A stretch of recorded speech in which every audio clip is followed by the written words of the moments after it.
Bismillahirrahmanirrahim. Assalamualaikum warahmatullahi wabarakatuh. Alhamdulillahirrabbilalamin. Wabihi nasta'in wa ala umuri dunia waddin wa ala alihi wa sahbihi ajma'in amma ba'du. Yang terhormat Bapak Irfan Adriyadi MPD selaku dosen pengampu mata kuliah teori terjemah beserta rekan-rekan sejawat yang saya banggakan. Kami dari kelompok 8 yang beranggotakan saya sendiri Siva Fitriani beserta rekan saya yaitu Muhammad Yesa Jula Rosyadi. Kami di sini akan memaparkan materi yang berjudul Model dan Teknik Menerjemahkan. Belum kepada pemaparan tentang prosedur-prosedur penerjemahan, alangkah lebih baiknya kita mengetahui terlebih dahulu apa sih yang disebut dengan prosedur, teknik, serta metode. Prosedur menurut Nurmak dalam Sihabuddin menjelaskan bahwasannya prosedur ini merujuk pada proses penerjemahan kalimat dan unit-unit terjemah yang lebih kecil. Prosedur penerjemahan ini terkait dengan penanganan teks pada tataran mikro. Objeknya berupa kalimat yang notabene merupakan unit paling kecil dalam ranah sintaksis. Sedangkan yang dimaksud dengan teknik adalah menurut Kamus Besar Bahasa Indonesia, teknik adalah metode atau sistem mengerjakan sesuatu. Jadi, teknik penerjemahan ini merupakan penjabaran dari prosedur penerjemahan. Selanjutnya yang disebut dengan metode nih. Nah, sedang yang dimaksud dengan metode penerjemahan yaitu pengacuan pada proses penerjemahan teks secara keseluruhan. Objek metode penerjemahan ini adalah wacana. Nah, selanjutnya apa aja sih prosedur-prosedur penerjemahan? Nah, yang pertama yaitu prosedur literal.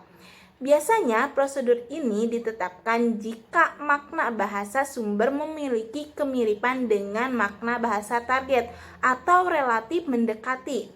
Namun, prosedur ini menghasilkan terjemahan yang relatif juga sulit dipahami oleh halayak pembaca.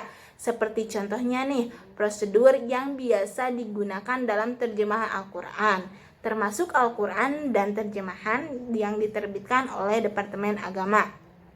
Yang selanjutnya yaitu prosedur transkripsi. Nah, prosedur transkripsi ini yaitu mengalihkan kata atau frase dari bahasa sumber ke dalam bahasa target dengan cara menyalin bentuk hurufnya. Proses penyalinan huruf ini lantas diikuti dengan proses naturalisasi dan adaptasi dalam bahasa target. Disinilah terjadi penyesuaian kata yang ditransfer dengan sistem fonetik dan fonologi bahasa target. Penyesuaian ini dimaksudkan untuk menghasilkan kata yang selaras dengan kaidah fonotaktik dan morfotaktik yang berlaku. Menurut Sihabuddin, ada beberapa alasan penerjemah menggunakan prosedur transkripsi. Di antaranya, yang pertama yaitu untuk menarik perhatian pembaca. Terus yang kedua yaitu kata yang ditranskripsi memiliki pengertian khusus yang penjelasannya dipandang terlalu panjang. Terus yang ketiga yaitu kata tersebut tidak dapat dipadankan dalam bahasa target. Selain itu, Sihabuddin juga menyebutkan ada beberapa keuntungan dalam menggunakan prosedur transkripsi dalam penerjemahan Arab Indonesia. Yang pertama yaitu memberikan kelengkapan pengertian di bidang semantik, terus yang kedua mengisi kekosongan leksikon bahasa Indonesia serta memenuhi kebutuhan khusus atau register. Adapun untuk contoh-contoh prosedur transkripsi nih, ada nama orang, nama geografis, nama koran atau majalah, serta nama jalan, judul penerbit, nama institusi dan lain-lain. Mungkin pemaparan materi dari saya dicukupkan sekian. Selanjutnya yaitu pemaparan materi yang akan disampaikan oleh rekan saya yaitu Muhammad Yesa Jula Rosyadi. Baik, barusan telah dijelaskan oleh saudari Syifa mengenai beberapa prosedur dalam penerjemahan. Selanjutnya ada lagi prosedur lainnya, yaitu prosedur ekuivalensi budaya. Prosedur ini berupaya mencari padanan yang tepat dalam menerjemahkan ungkapan-ungkapan kebudayaan bahasa sumber. Ini dilakukan agar sesuai dengan ungkapan-ungkapan kebudayaan bahasa target. Menurut Newmark, ungkapan kebudayaan biasanya berhubungan dengan beberapa hal. Yang pertama, ekologi yang meliputi flora, fauna, angin, dan lain-lain. Kemudian yang kedua, budaya material yang meliputi aneka jenis kuliner, pakaian, perumahan, dan sistem transportasi. Kemudian yang selanjutnya, kesenian dalam berbagai jenisnya. Kemudian yang selanjutnya, agama dalam berbagai aspeknya. Kemudian peran atau sosial dan pemerintahan. Dan yang terakhir yaitu tradisi yang berlaku dalam kehidupan sehari-hari. Nah, di sini ada 3 cabang dari ekuivalensi budaya. Yang pertama teknik korespondensi, kemudian yang kedua teknik deskripsi, dan yang ketiga teknik integrasi. Teknik korespondensi. Penerjemah menyamakan konsep bahasa sumber dalam bahasa target. Penerjemah berasumsi bahwa antara bahasa sumber dan bahasa target terdapat kesamaan konseptual. Nah, ada 3 pola dari teknik ini. Yang pertama menyamakan makna kata Arab dengan Indonesia. Kemudian yang kedua, dua makna kata bahasa Arab bersinonim dengan makna sebuah kata dalam bahasa Indonesia. Kemudian yang ketiga, menyamakan makna frase Arab dengan makna frase Indonesia. Kemudian teknik deskripsi. Teknik ini dilakukan dengan cara menjelaskan makna kata bahasa sumber dalam bahasa target. Dengan teknik ini, sebuah kata bahasa sumber diterjemahkan menjadi frase atau frase sederhana menjadi frase kompleks. Menurut Shihabuddin, teknik ini dibagi dalam ketiga pola. Yang pertama, menjelaskan makna kata bahasa sumber dengan sebuah frase dalam bahasa target. Kemudian yang kedua, menjelaskan makna kata bahasa sumber dengan sebuah frase bertingkat satu dalam bahasa target.